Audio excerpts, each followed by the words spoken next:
All right, good morning. Thank you for joining us on the Tuesday edition of TVC Breakfast. I'm Veronica Dan Ikboy. I'm not here alone. I have Kemi Folade and more joining me this morning. Kemi, hey, good morning. It's good to see you I wish again. I could switch dresses with you because I was just looking for something.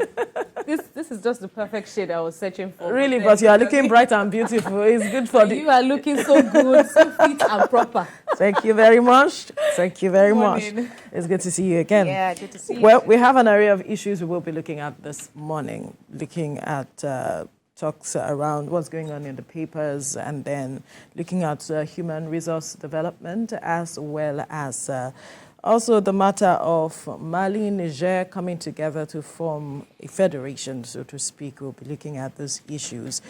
But first, let's talk about the Japa syndrome, where the United States Embassy in Nigeria says it has interviewed more than 150,000 Nigerians who applied for visas to the country this year alone.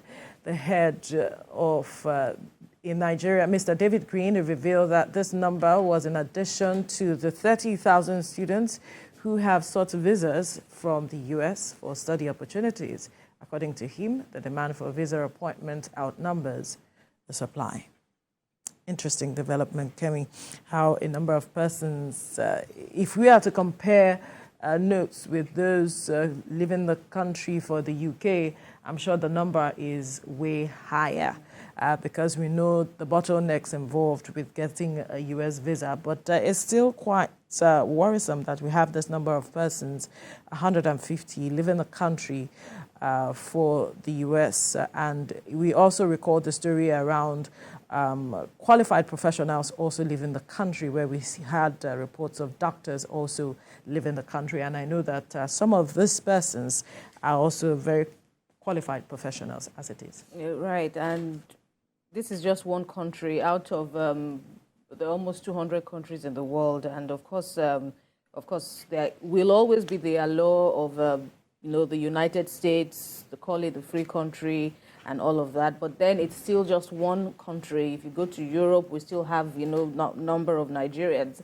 So the statistics keep growing, but then the report didn't provide answers as to, out of these 150,000 applications, how many were approved. And well, there are so many reasons that people, like someone said, there are so many reasons. We will always get to that point, even where people are complaining that here in Nigeria, things don't appear to be improving yet. But then we have always had that issue, so to speak, of, Nigerians who are seeking greener pastures, or basically just, going abroad for diverse reasons, yes, but of course it has this issue has, brought up all sorts of interpretation, saying that perhaps it's not accurate, perhaps it might even increase because the year is not over yet. We still have a few more weeks till the end of the year, but it just, basically speaks to, perhaps the state of the country and, people impatient. But then, of course, there's still many more,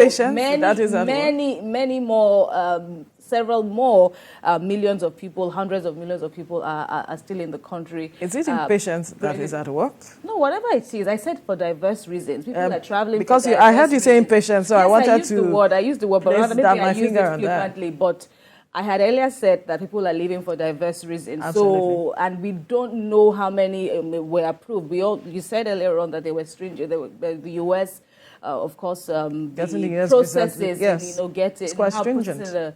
A visa and all that. So, well, we don't know. There are so many reasons, but of course, the Japa syndrome is real. Absolutely, and, is very real, and the brain drain and all of it is real. Absolutely.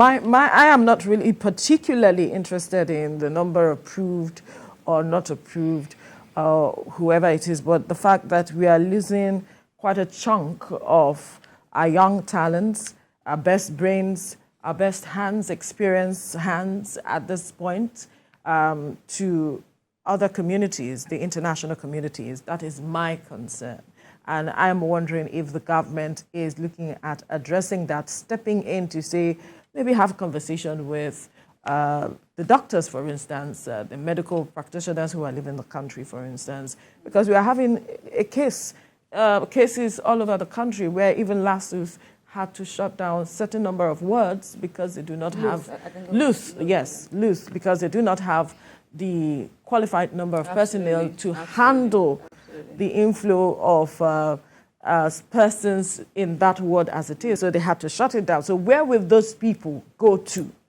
People who need their services as we speak, where will they go to?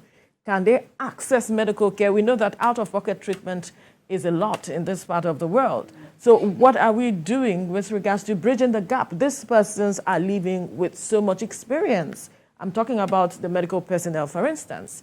That is one aspect. We also have young persons within the age bracket of 18 to 50, let me say, also live in the country. And these people are critical to rebuilding our economy, our society. As we speak, they are also leaving the country in droves. What are we doing? Are we looking at the root causes of why these persons are leaving the country? And yes, we will say humans are nomadic in nature. You cannot necessarily hold people back. But there are certain issues that these people have raised for why they are going, which is a thread that runs through all of the reasons people give for their leaving the country. Are we looking at those critical issues to address them? Those are critical points that must be taken. And they are valid points. I take your points, but well, it is what it is. And for what government is doing, of course, government has, since spoken about it. There are options. People have spoken about options. Perhaps how do we replace on the issue of education now?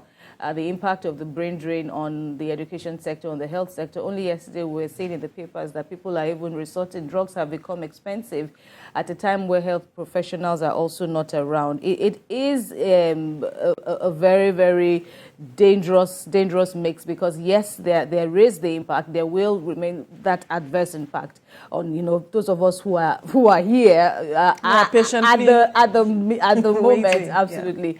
Yeah. Yes, of course, if you weigh your chances, absolutely. If you feel over there is better for you. But another school of thought is when you look at the humongous, amount of money that is involved in relocating. For example, we're having people who even have very comfortable lives in Nigeria and still saying they want to go abroad, and it gives one, the feeling you have that much money, but then what are these people going to do over there? How many of them, are going to do regular jobs? People go there. They tell you the system works. Yes, and I take that point. I actually have issues with the system here because everything, all the ills across the sectors fall down to one major system. Politics and all that falls down to the primary foundation, which is the system, being so erroneous. Absolutely. But then what is the standard of living? How do many, if you put like 1,000 Nigerians there, what are they basically doing over there? Is there dignity of living? Because we have... But then when you weigh the naira against the dollar... Because we have a number of persons whom we know are over there and we speak with these persons. Right. What are their reasons? They tell you that they are willing to work because they are willing to work because they see their money work for them. Right. Now, that is what they believe they don't see here. They see their money work for them. Those who are comfortable, who are saying, oh, they are not satisfied with the way the system works here, and that the system works there, they'd rather go there because of their children. And then you see people, yes.